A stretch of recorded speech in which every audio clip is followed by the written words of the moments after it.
Welcome in, everybody, and welcome back. My name is Jeremy Toms, host of the Big Law Capitalist Podcast. Great to see you. Great to have you in. Thanks for joining me. I'm crazy excited for today's episode. Today, we have Josh Nadzam on the podcast. Josh, among many things, is actually one of my closest friends. He's like a brother to me. He's the godfather to my daughter. He was the best man at my wedding. But more than that, he is one of the best people I know. So Josh is actually a professor at the University of Kentucky, as well as a board president and co-founder of a nonprofit called On the Move Art Studio, based in Lexington, Kentucky. I ran track with him in college at the University of Kentucky, which is actually how we met. And he still runs semi-pro now. And so the reason I'm having him on the podcast is because all of that, right? All of that aside, he's actually a social worker and an investor. And so those two things you wouldn't think necessarily go hand in hand, right? Somebody who's able to create passive income using his assets and his active income. But he's been able to do that while working in a profession that you wouldn't necessarily think would give him the ability to do that. But on top of that, Josh's backstory is unbelievable.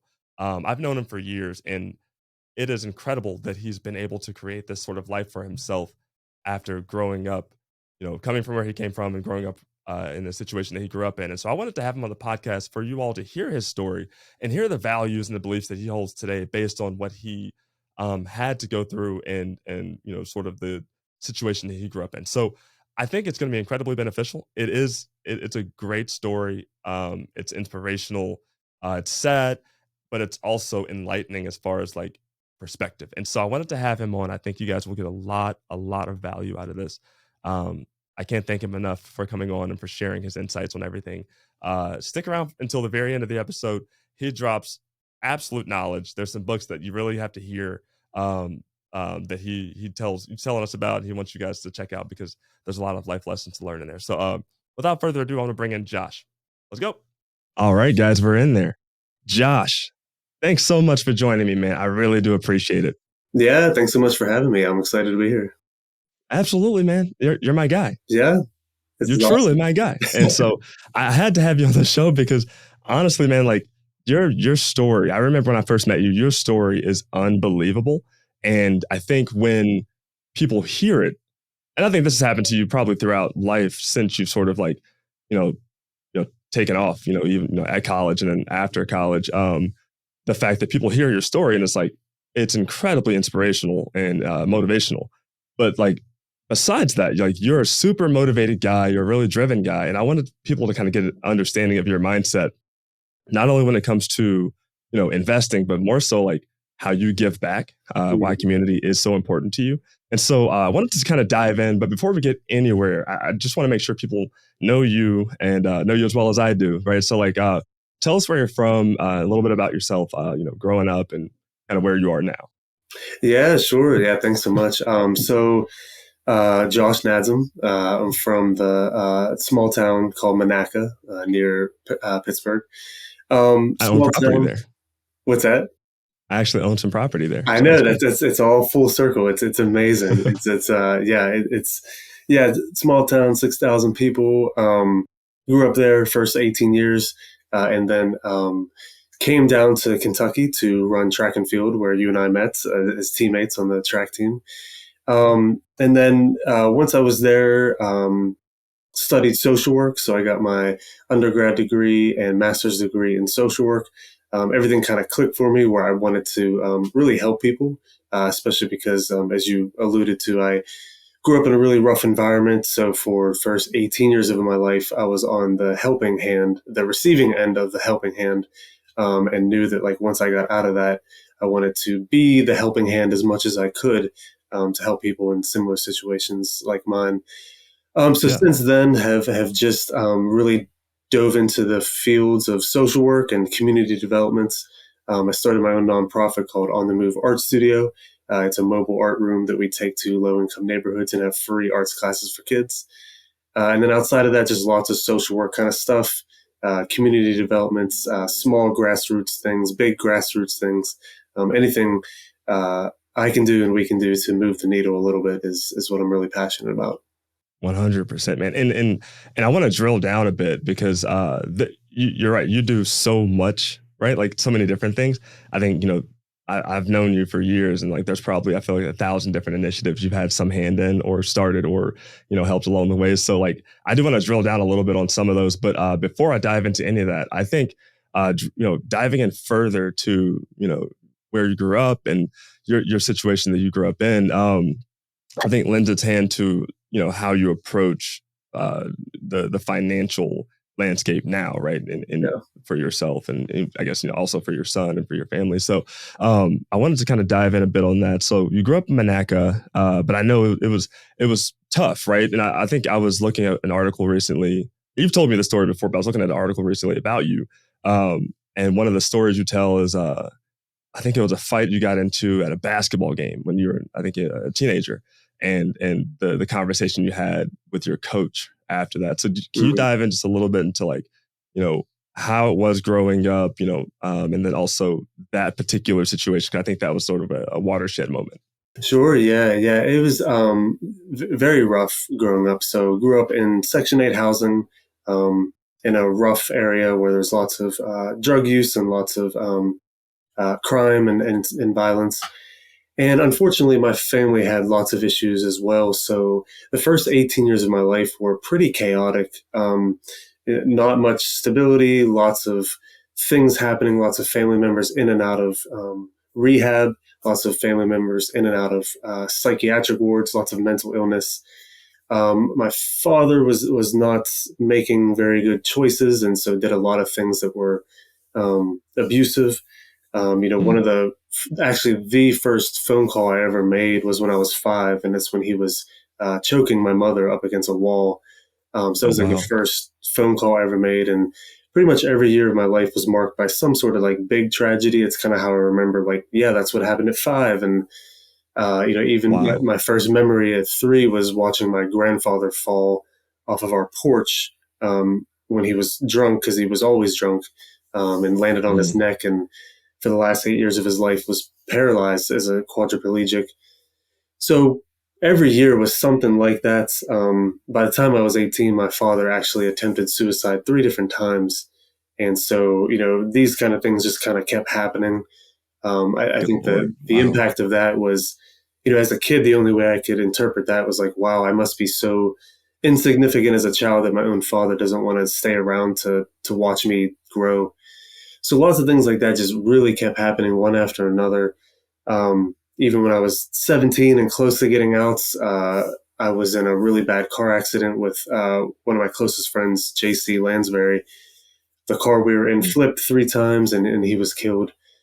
So it just Wow. really has just been like one thing after another, lots of just terrible things. And the story you mentioned, yeah, with my basketball coach. So I was this weird combination of like on the honor roll and the honor society, leading the class in grades and all sorts of things, and then also leading the class in detentions and suspensions.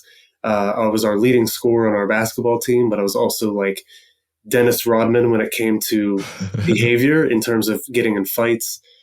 I couldn't Mm. handle what was going on at home, and throughout my development, every adult kept punishing me as they should have because I deserved to be punished. People have to be held accountable for actions, but no adult ever asked like why. Like, why are you fighting all the time? Why are you getting kicked out of class? Like, what is the why for your behavior? And after this one practice, my basketball coach pulled me aside and he said, I know there's more than basketball that's bothering you. What's going on? And I just broke down and started crying. It was the first adult outside of my family that ever like asked why. Like, why are you acting like this? And I just told him everything that was going on at home. I was trying to do well in school with all these like stressors and traumas circling all the time. Yeah. So yeah, you said watershed moment. It definitely, like, if you plot my trajectory, that was one of the points where like suddenly things started to go up because it was really one of the first like positive male influences I had to kind of stabilize me. And Mm. I don't know what would have happened without that. So I'm very, very thankful. Coach K, if you're listening, Tom Karcheski is his name, and truly saved my life. I don't think that's a hyperbole to say. That's fantastic, man. And that's like I said, I think you told me that story before, and like it's wild because I think a lot of times we kind of get lost in our daily shuffle, right? We get lost in like what we find to be important and what we think is a struggle and what we think is we're having a difficult time at. And then you look back at somebody like you and it's like that story, there's really no reason why you should have been successful. If you look at how success is sort of derived in America, like that, to come from a situation like that, you essentially is almost hopeless, right? Like, and so you figured out a way to navigate out of that, right? With help. And I think you Yeah. openly say like with help. Yeah. But there's a mindset behind that. And since I've known you, you've always had this hyperdrive sort of approach to life, like whatever you can be involved in, you are involved in, like whatever you can do, you do extra, like Yeah. you as they would say, you're always doing the most. No, Yeah. no, so, but like in a great way, right? So, I did want to kind of dive into a little bit the mindset of all of this, because I Mm, think I always tell people like, our show is financial freedom driven, right? We preach financial freedom and like the focus on like building passive income, but behind all of that, there's one part which is action, but the other part, there has to be a foundation. That's where the mindset comes in. yeah. And so I always say like it's a real estate show, but really it's a mindset show. Like it's how are you getting to action? Mm, And so I would ask you, coming from that situation and then creating what you've been able to create, going into college and being, one of the top runners and like, being a walk-on, going from being a walk-on to like scholarship and like, creating like these initiatives. Like the one I'm thinking of is the shoe drive you did while we were in mm. college. What was the name of that? Do you Yeah, remember? we were terrible at naming it, so it was just called the UK Track and Field Shoe Drive. Nothing clever It about was. it. But it Straight was from like super successful. So like, but that was the yeah. sort of stuff you did. But like, and you still do it, right? You're still a super motivated, super driven guy. But I wanted to chat with you, like the mindset getting out of that situation from, when you were young, teenager going to college and creating what you've been able to do now. What would you say like has sort of brought you to this point? What kind of mindset, what was your belief system that allowed you to sort of navigate all of that? Yeah, that's a fantastic question. I think one of the best things I've ever heard is what matters is not what you do, but why you do it. And so I think Mm, that all of us have to find our why. Why do we do the things we do, whether it's jobs or careers or people or family? Like, what is the motivating factor? And I think my why is a lot tied to what I was referencing with my childhood, where after experiencing that, I just really want to help other people who have experienced similar traumas, similar rough situations. So I say that's predominantly my why. Also, too, just like after making out of that, I truly feel like this is like I won the lottery. I think that making it out of a bad situation like that, I think it would be tempting to like pound my chest and think like I did that all on my own. mm, uh, I recognize that there's so much luck involved. A lot of the kids who grew up like me in my neighborhood have already died from a drug overdose. And wow. if you change a couple details of my life, I might be down the same path. So I recognize there's like so much serendipity to all this, even truly just being alive right now. I have no idea how I'm talking to you, how there's oxygen coming in and out of my lungs, how my heart is beating. I didn't do anything to earn that. It just happens. And I think it's so miraculous. So Mm, I think that's a lot of my whys. Like this is truly like in the least cliche possible. Life is truly a gift. It's absolutely incredible and it's phenomenal to even be alive. And so that's kind of my mindset where like I want to be able to say like once this life is over that I gave it my all, that I tried. I don't know how to solve racism and homelessness and poverty, but I want to try my best to contribute to those solutions because I think we will see them solved in our lifetime. I think of it all the time like there's so many people who show up every day trying to find the cure for cancer, and they have no idea if we actually will in their lifetime, but they keep showing up and they keep testing things. Like that to me is mm. like really inspirational. So I think if they're showing up for that, then like we all have to show up and really just see like what can we do. So that's my mindset is like I want to see like how much of my potential can I actually like wring out? Can I get every ounce out so that like when I'm 70 and 80 and can't do this stuff anymore, I can say, you know what? One thing is I gave it my all. That's fantastic, man. I've I've really sort of leaned in years past into the idea of like unlimited potential and like just truly going for it, you know. Yeah. And it takes a while to sort of like build up that I would say, almost emotional maturity to realize like, hey, like I am the only person who can cap my overall ability, Yeah. to achieve. And so you've always been sort of a limitless sort of mindset guy, super positive guy. Even with what you just said, like it just screams positivity. Mm.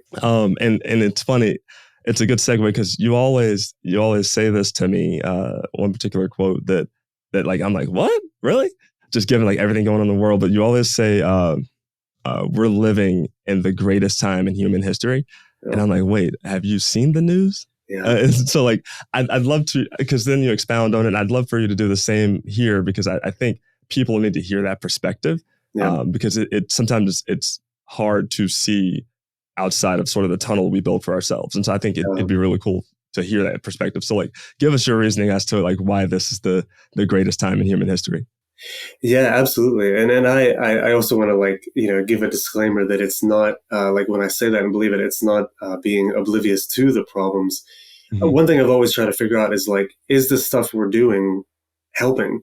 And the question is the world getting better or worse? And what I've come to learn is that if we develop our opinion of the status of the world based on the news, it's always going to be skewed. Not just because news has a bias, but like news is what happens. It's not what doesn't happen. So like, for example, the news is never going to report live from Lexington saying, today we're live in Lexington and no murder has happened today. That's not news, even though that like happens every single day. So like the news, even if it comes down to like one day of the year there's a murder, they're going to show that one murder and it's going to seem like things are getting worse. So I wanted to like challenge myself and investigate that and see like, are things actually getting worse or better? And every metric you can measure quality of life by, it's unequivocal that it's gone up, whether it's like life expectancy, access to clean water across the world, global poverty, um, literacy rates. Our literacy rates as a species have never been higher before. There's all these like small little quirky, funny details that show this. And I credit this to Steven Pinker, who's the author that I've heard a lot of this from. Even something as simple as like buying a refrigerator. It was something like, and I'm going to butcher it a little bit, but like in the early 1900s, it took the average American about 20, it was something like, maybe it was like 1,100 hours of working labor to earn enough to buy a refrigerator. And now the average American has to work 24 hours to buy a refrigerator. And it's such a small thing, but like, it's so hard to see because change happens so gradually and so small. There's not like a big monumental thing like where we can say, all right, poverty is solved. But even especially with global poverty, this is the lowest rate of global poverty we've ever had in the history of the world. Over the past 25 years, an average of 160,000 people have moved out of extreme poverty every single day. More people than ever have access to like the basic needs they need. And collectively as a species, it's like we're all moving up Maslow's hierarchy of needs. More people than ever have food, shelter, and safety. And again, I want to say that, with my social work background, I'm like knee deep in the issues every day with poverty, with homelessness, with HIV. So for me, it's always been important to say like, hey, is this stuff getting better? And again, it's absolutely inspiring. And for me, when I look at the data and I look at things, how crime has gone down and all these things, it's like, oh my God, this stuff is actually working. It's time to get back to work because all the stuff we're doing, it's absolutely incredible. And it's so hard for us to see. I like to think of progress as like trying to watch your fingernails grow. You can stare at your fingernails all day long and you'll never pinpoint when they actually grow. But like 3 weeks later, you look at them and you're like, wow, my fingernails have grown. And that's what progress is That's like. a good analogy. It's all happening in the background slowly with meetings and policies. And I mean, even like you and I are diehard football fans. Think about like how much safer football has gotten in the past 10 years. Yeah. And it's still rough and violent, but like there's hits that happened 10 years ago with Ryan Clark and the Steelers that he would have been ejected. He would have been banned from the NFL today. So that's my perspective, is that the stuff that we have at our disposal, even you and I speaking right now, 400 miles apart in real time, like it's utterly amazing. And I think that people from 200 years ago would slap us in the face for not being so grateful for like all that we have at our disposal. It's utterly amazing. The first time you said that to me, when you're like, "This is the greatest time in human history," I was like, what like Yeah. what do you mean? And so like, but then when you explained it, like that's how I felt afterwards. I was like, oh yeah, like things happen that we don't even recognize on a day-to-day basis, but over time change has been gradual, and it's been positive. It's just like hard to see when you're in the muck, when you're in the thick of it all. So no, that's fantastic, man. I'm hoping people who hear that and they're like, oh yeah, like that lightens my day a bit, because like you're right.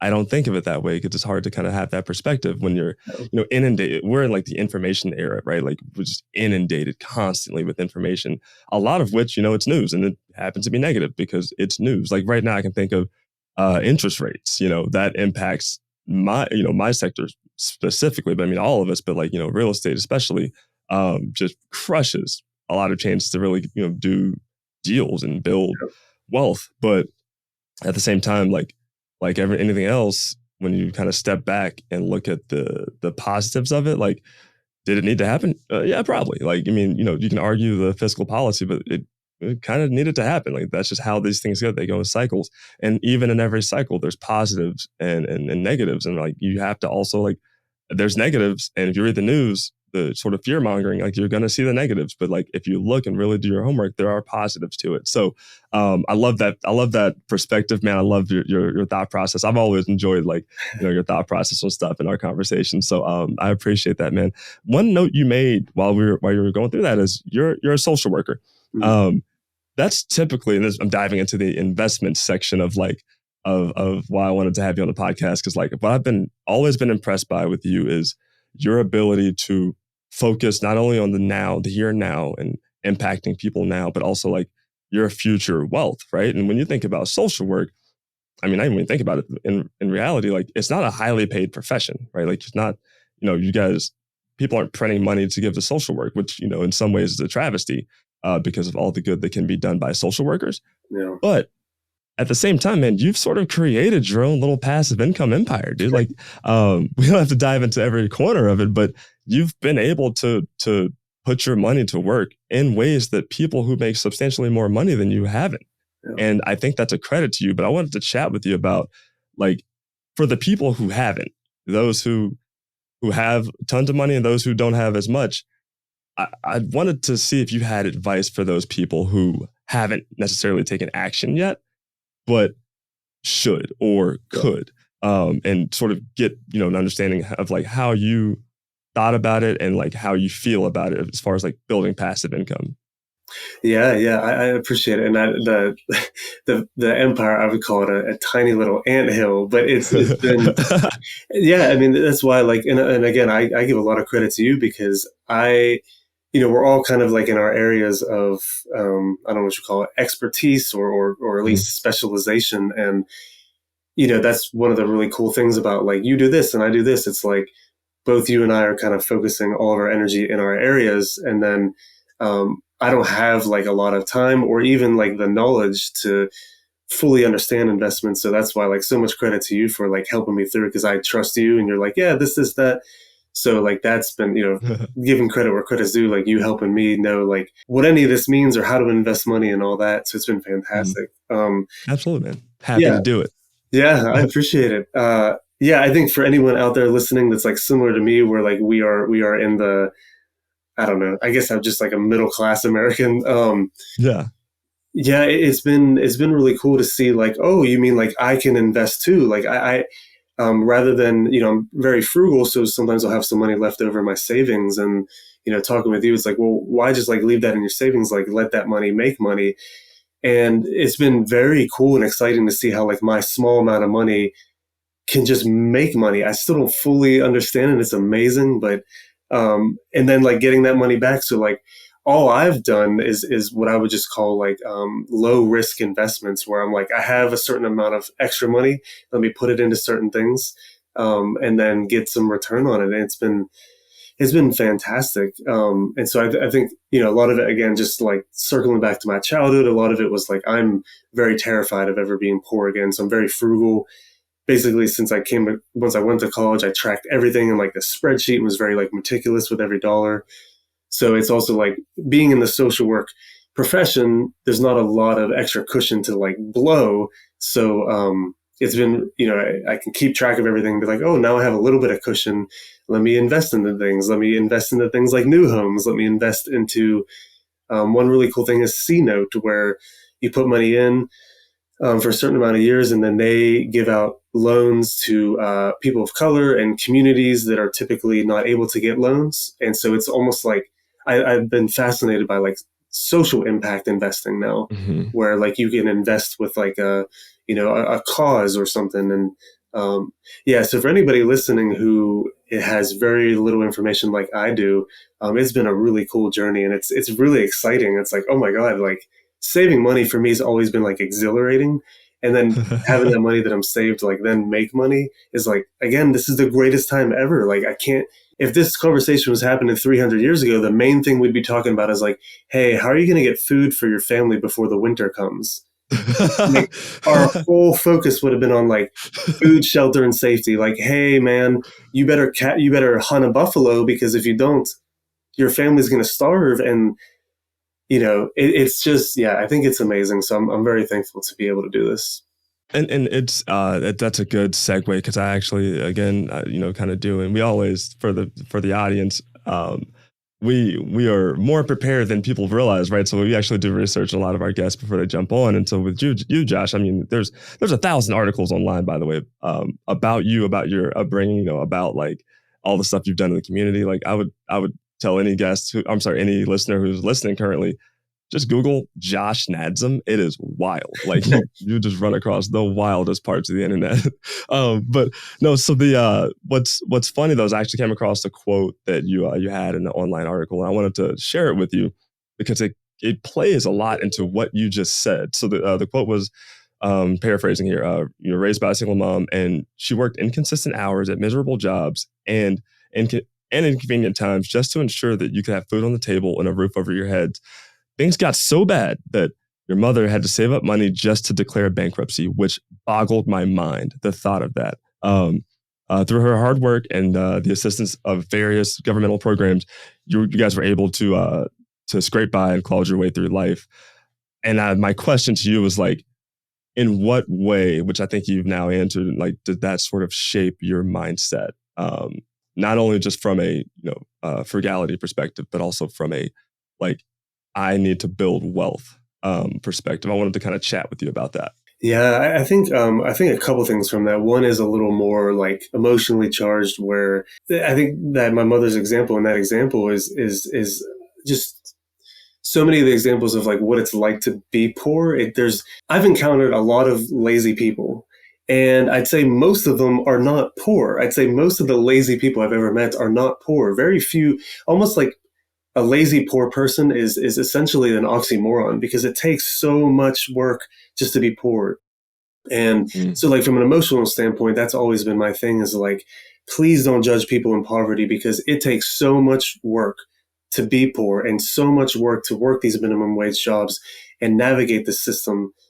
So like that's a bit of the emotional part. But I think from the financial part, like, yeah, I think that a lot of my motivation comes from that, where it's like, my mother created these opportunities to give to me. And if I was to like bungle this and not try my best, it would be very disrespectful to her. It would Mm. be like a slap in her face. It'd be like, well, why did she work all those long hours at McDonald's and Arby's and all the crappy jobs? If I'm not giving my best, that would be very disrespectful.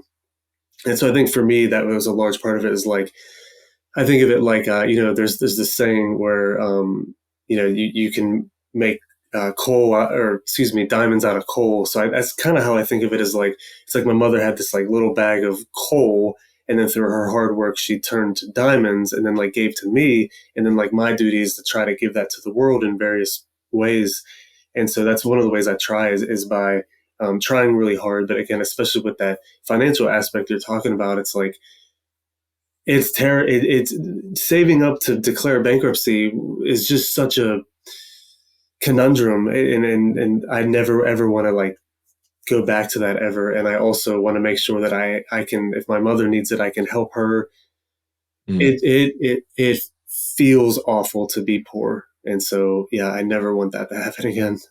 Yeah, no, yeah, man, and like that's the, I mean, you're completely right, right? I think it's so easy to sort of judge from afar, but I mean, you have the perspective of living on both sides, right? Like you have the perspective of like living in wealth, living in abundance, and then you also have the perspective of like living with what seemingly was nothing, right? Like with getting by, scraping by. So I mean, when I read that quote, I was like that everybody's experiences, sort of shapes their beliefs, right? Yeah. But in a way, I think you've been able to, you've created beliefs that have shaped your future experiences, right? You created a belief that you believed in yourself, you believed in what you believe in, and then you are able to sort of create this lifestyle now that is, I mean, anybody could and should be proud of. And so that's when I read that quote, I was like, all right, we gotta chat about that because like that's powerful stuff. Yeah. That Thank you. that I don't think that's a perspective people actually think through or recognize as a reality. So yeah, man, we're running up against the clock, so I want to make sure I hit One Piece because you're one of the most well-read guys I know, and I want to make sure that people can kind of get a piece of your brain, if you will. So, are there any books? And these don't necessarily have to be financial books, right? These can be any sort of book, but like that work on sort of expanding the mind in a way that is helpful from an action perspective. Again, I think a lot of people who are looking to achieve financial freedom or are dreaming about it Mm. are stuck at the taking action part of it.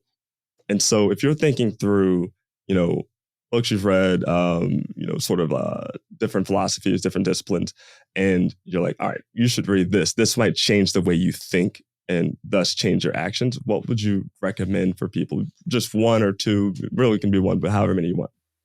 Yeah, I'd say in that realm, when it comes to that aspect of taking action, Atomic Habits was a book that I read, and I'm blanking on the author's name. It's a bestseller, and it's fantastic.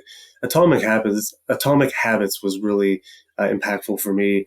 It's one of those things where um, if you have an idea or you're just kind of being held back by fear, it's like very cool ideas on how to like take action. So atomic in the sense of like small, so like small habits, building habits, small things, big things. So that book was really powerful and realizing like how much of our lives and how much things we can change, and that essentially we're just kind of, all of us are just kind of like winging this. All of life is an experiment, so we're like constantly Mhm. trying and tweaking and doing different things.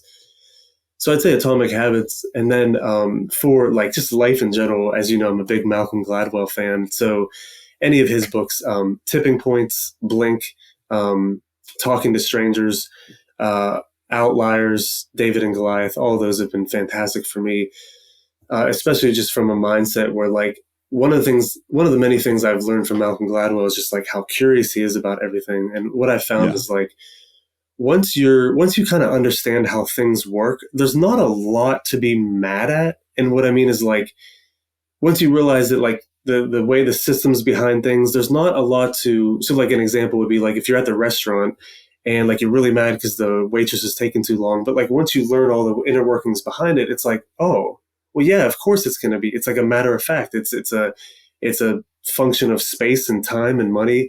There's not a lot to be mad at, and instead, we can direct our energy to like things that are worth being mad at, like huge atrocities that are happening to people, and the big issues that plague us. That's what I really want to devote my energy towards. So, yeah, Atomic Nice. Habits, Malcolm Gladwell, and then of course Steven Pinker, who I referenced. If you don't read any of his books, his TED Talk called "Is the World Getting Better or Worse?" is fantastic.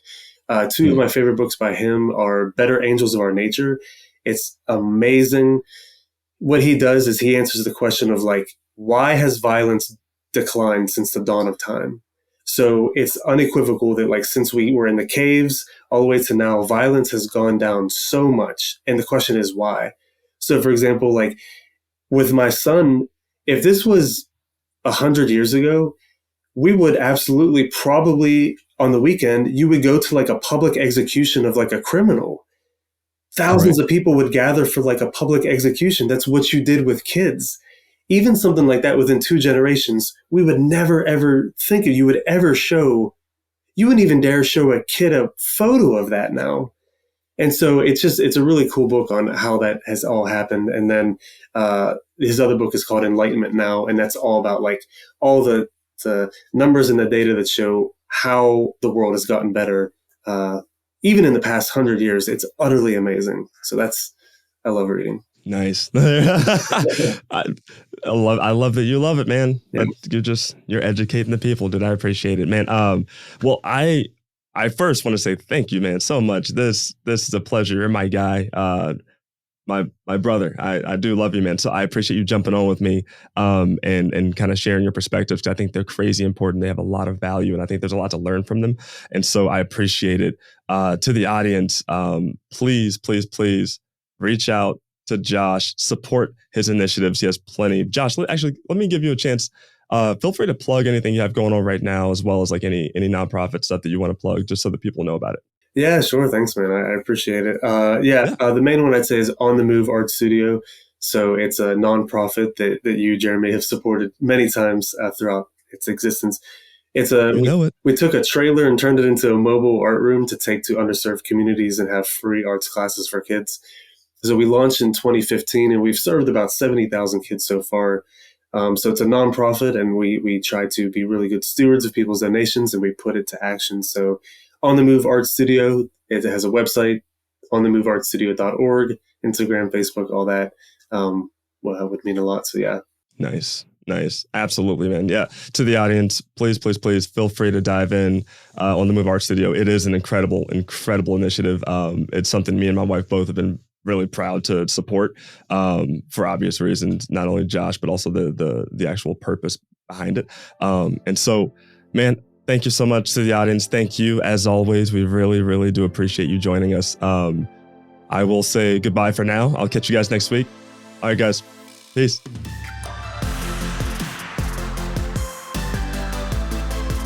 All right, we did it. Thank you so much for joining me for this week's episode. I really do appreciate it. Do me a big favor. If you want to be a part of the Big Law Capitalist community, to stay up to date with all of our latest episodes, you gotta hit that subscribe button. Super important. But I can't thank you enough for joining me this week. I'll see you next time. Peace.